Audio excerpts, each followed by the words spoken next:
Hello friends, welcome to ElectroPixels.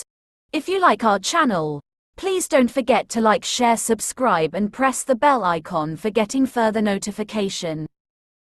Welcome everyone to another video from ElectroPixels.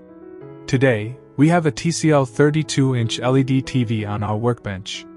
The customer's complaint is simple: the TV has sound, but there is no picture. When we gently tap the display, you can notice a white glow on the screen, confirming that the backlight is working properly. This indicates that the problem is not with the backlight, but with the display panel itself.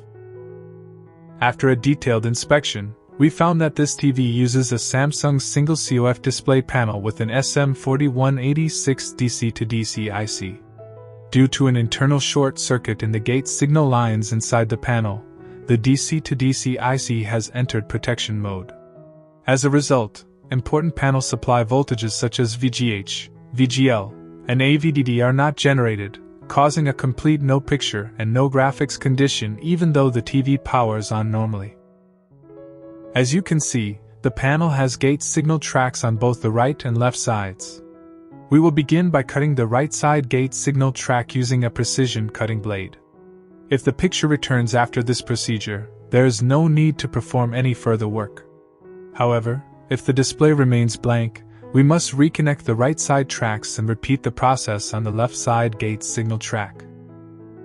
If the picture still does not appear after testing both sides, it confirms that the panel has internal shorting on both sides, and repair is no longer practical. In this case, we first cut the right side gate signal track. After powering on the TV once again, the display came back successfully, confirming that the internal short circuit was present on the right side of the panel.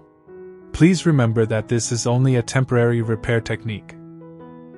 The only permanent solution for this type of fault is replacing the entire display panel.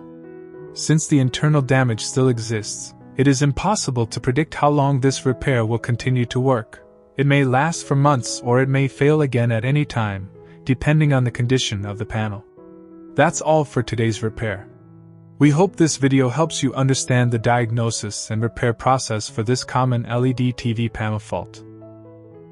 If you found this video useful, don't forget to like, share, and subscribe to ElectroPixels, and press the bell icon so you never miss our upcoming TV repair tutorials. Thanks for watching, and we'll see you in the next video.